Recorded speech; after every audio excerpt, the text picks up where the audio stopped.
Happy Monday, ladies and gentlemen, Allincrypto here, and welcome back, guys, for what is going to be nothing short of another jam-packed daily market update. If you are new around here and finding yourself on my channel for the first time today, don't forget to check out that subscribe button because we drop an update just like this one around 1 p.m. UK time every single day to help you guys stay up to date with the latest and greatest things happening in the crypto space, but also the broader markets. We have got a jam-packed one for you indeed. We're going to be starting the video off with Jeremy Allaire's tweet where he says 2025 is going to be the year essentially of the embracement of the traditional financial sector and the cryptocurrency sphere. Now, very interestingly, we're going to be looking at an article that goes all the way back to 2015 that spoke about 2025 being the year of maturity.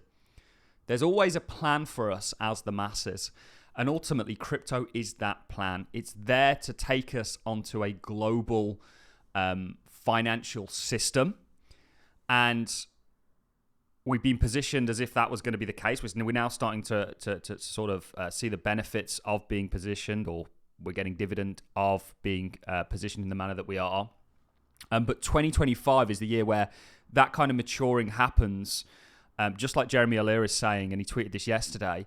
And ultimately, the reality starts to sink in that these cryptocurrencies are fundamentally going to underpin the financial system that we're moving towards. More than that, identity systems, etc. You know, we could extend infinitely on top of that, the internet itself. And ultimately, this year that we're going into, last month of 2024, by the way, this year that we're going into 2025 is going to be when a lot of that takes place. So we'll be starting the video off there. Then we're going to be talking about some movements that we're seeing in the cryptocurrency space. XRP has now overtaken Solana. It was currently third, but of course Tether. So if it is third, if you exclude stablecoins, is third and only just. I could actually see XRP eclipsing Ethereum. I do not think Ethereum is going to hold on to that number 2 spot for long. I don't think the innovation is there. And I think Ethereum's only in that number 2 spot simply because through grace of it being sort of early, if you will. But when you look at Ethereum from a technology point of view, okay, yeah, there are some unbelievably impressive things going on, but the layer 1 just cannot compete with some of the others that we've got there. And of course, introducing layer 2s can create all kinds of problems. And the question is, do we need to be putting instead of fixing the problem, with which I don't believe Ethereum can ever fix its problems because it's too far down the road. You know, they're now sort of coming up with a kind of layer 2 using Ethereum as kind of like the scaling chain, the security chain, and scaling off of it. And I'm not sure that practically is going to transmute in regards to the market. So we'll be looking at that and talking about that to start the video off. Everybody talking about XRP at the moment. We'll look at the sort of top gainers. I own 3 in literally order of the top gainers in my portfolio. And so I have a group of patrons that not only can attest to that, but have made really good returns on the back end of it. XLM, Hedera, XRP. 3 of my biggest holdings have all done spectacularly. And this is because, going back to what we're going to start the video off on, they're ultimately going to be key enablers of this new financial system and world. We'll be looking at some technical analysis on the back end of some of these projects, and then we'll be talking about the space as a whole. So we've got a hell of a lot to get into, guys. Let's kick things off with this tweet from Jeremy Allaire. Of course, you know, he's the guy that's basically in charge of Circle. He's somebody that's obviously very much in the know when it comes to this industry. 2025 will be the year that the world fully wakes up to and begins actively using the internet financial system. Global financial system is what we're saying here, guys. This is just another word for it, the internet financial system. And this has always been the plan.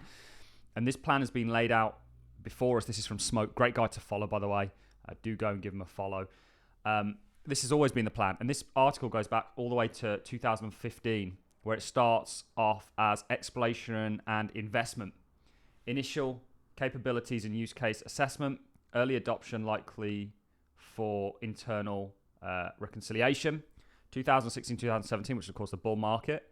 Early adoption, leading edge banks see the value of blockchain and begin development of for asset classes that are traded and or have no central clearing authority. Regulators, regulatory certainty drives adoption for external use. Regulatory authorities realize that the benefits of blockchains for auditing and compliance and rulemaking. 2018 to 2024. So this is the last year of 24 growth. Banks begin to see the benefits according to early adopters. and combined with regulatory guidance and certainty, the network effect takes hold, which is what we're seeing. New service providers and models emerge. Deployments go viral across numerous asset classes, which we're seeing. New products and services are created. Incumbent processes and services are discarded. And 2025 is maturity. Blockchain adoption is considered mainstream and integral to the capital market ecosystem. This is where we are, ladies and gentlemen. This is the year that we're going into, the year of digital assets. The Chinese year of digital assets. I'm not sure what actually the Chinese year that we're going into. I think this one was the year of the dragon. So 2025 is going to be a big year. Now that aligns with technically everything that we've looked at in regards to what direction we think the space is heading in broadly. We've looked at Bitcoin. We've got lots of technical patterns that give us confluence. We've looked at the total cryptocurrency market cap. We've looked at total 2. You know, these are all pointing at 2025 being a great year. And we've looked at altcoins on their own merit. This is, of course, others, everything outside the top 10. We've looked at crypto ETPs. We can look at miners to derive this narrative, et cetera, et cetera, et cetera. We can look at Bitcoin crossers. So we know technically 2025 is going to be a good year. And of course, this is all very much now being signaled with the greater plan. So 2025 is going to be massive. Let's move on from that and let's talk about some sort of movements that are taking place in the cryptocurrency space. Now, Ripple, or XRP, I should say, has recently overtaken Solana. It's about time. It's interesting because all of these big crypto gatekeepers, I won't mention them, that have been telling you these dino coins are never going to do anything, they're now completely flipping and they're coming around. They're saying, oh, it's all about XRP. I told you, you know, it's just the usual stuff. I mean, anyone can say anything on the internet, quite literally. And XRP has now overtaken Solana. It, of course, is the third largest cryptocurrency, excluding Tether, which is a stable coin. And I actually believe that we are going to see Ethereum this cycle. I'm going to stick my neck on the line, lose that number 2 position.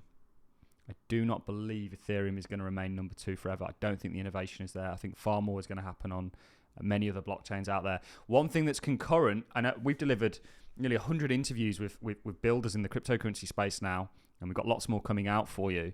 One thing that's concurrent is a lot of people start their journey out on Ethereum, and then they realize what else is out there, and they go, why am I doing this? You know, it's comparable to trying something out and then realizing there's a world of other things out there that they're just better at doing what it is you're trying to use Ethereum for. And that's what we're seeing. So I actually think that this cycle, I think Ethereum's going to do well, but I actually think it could lose that number 2 position. It won't take much. It's not a big jump.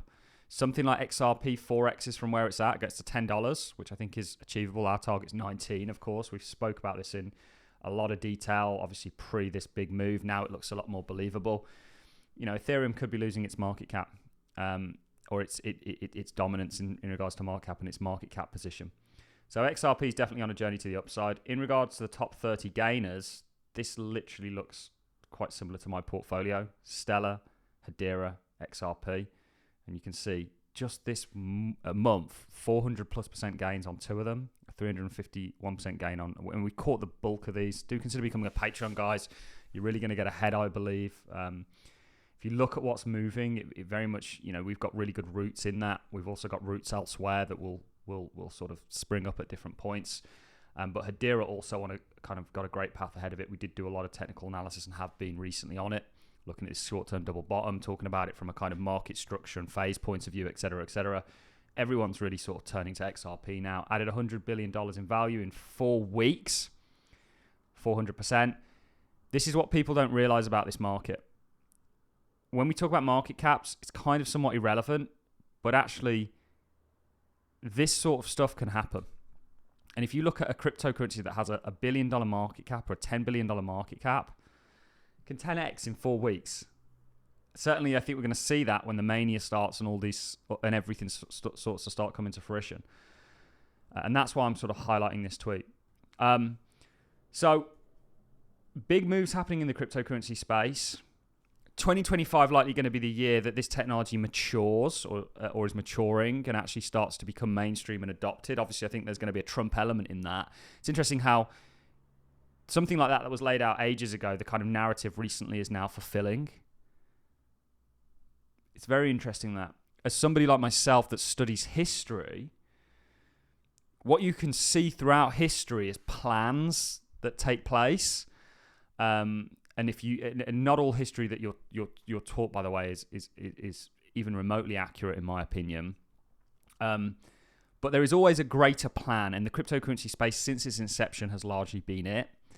It's to get us on, as Jeremy O'Leary sort of says here. He calls it the internet financial system. It's the global financial system that has also been prophesized and the plan for a long time, and that's now all coming to fruition. And it just so happens that these events that take place all lead us to the same destination and outcome.